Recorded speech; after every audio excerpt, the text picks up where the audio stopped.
తెలంగాణ రైతులకు నూజివీడు సీడ్ శుభవార్త చెప్పింది. వ్యవసాయ పరిశోధనలో 50 సంవత్సరాల అనుభవం కలిగిన నూజివీడు విప్లవాత్మక వరి విత్తనాన్ని తీసుకువచ్చింది. ఈ మేరకు ఎన్పీ 9153 పుష్కల్ను సగర్వంగా పరిచయం చేసింది. కొత్త వరి వంగడం, పుష్కల్ పనితీరు, ప్రయోజనాల గురించి రైతన్నలకు ప్రత్యక్షంగా చూపించడానికి నూజివీడు సీడ్ సంస్థ కామారెడ్డి జిల్లా సదాశివనగర్లోని తుక్కోజివాడ గ్రామంలో మెగా ఫీల్డ్ విజిట్ ఏర్పాటు చేసింది. దాదాపు 400 మందికి పైగా రైతులు ఈ కార్యక్రమంలో పాల్గొన్నారు. పుష్కల్ రకం విత్తనాన్ని సాగు చేసిన పొలాలను ప్రత్యక్షంగా తిలకించారు. ఇక ఖరీఫ్, రబీ 2 సీజన్లలోనూ సులభంగా సాగు చేసేలా పుష్కల్ వంగడాన్ని అభివృద్ధి చేసినట్లు సంస్థ ప్రతినిధులు వెల్లడించారు. ఖరీఫ్లో 30 నుంచి 36 క్వింటాలు, రబీలో దాదాపు 40 క్వింటాల ధాన్యం దిగుబడి వస్తుందని రీజనల్ మేనేజర్ శ్రీకాంత్ రెడ్డి తెలిపారు.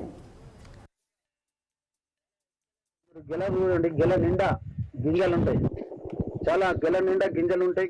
కలర్ కూడా చాలా బాగుంటుంది, గింజ కలర్ కూడా షైనింగ్ అనేది బాగుంది. చాలా వెయిట్ వస్తుంది, బరువు కూడా బాగా వస్తుంది.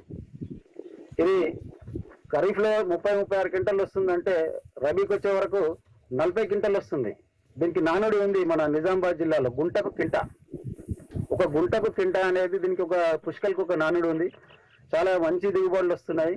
ఇక్కడికి వచ్చిన రైతు సోదరులందరూ ఇంకేమన్నా డౌట్స్ ఉంటే దీంట్లో అడిగి తెలుసుకోవాల్సిందిగా కోరుచున్నాము. మన పుష్కల్లో ఇది రబీ పంటకు కూడా అనుకూలము, ఖరీఫ్ పంటకు కూడా అనుకూలము. మీరు ఈ 2 పంటలకు వేసుకొని అధిక దిగుబడులు పొందుతారని ఆశిస్తున్నాము.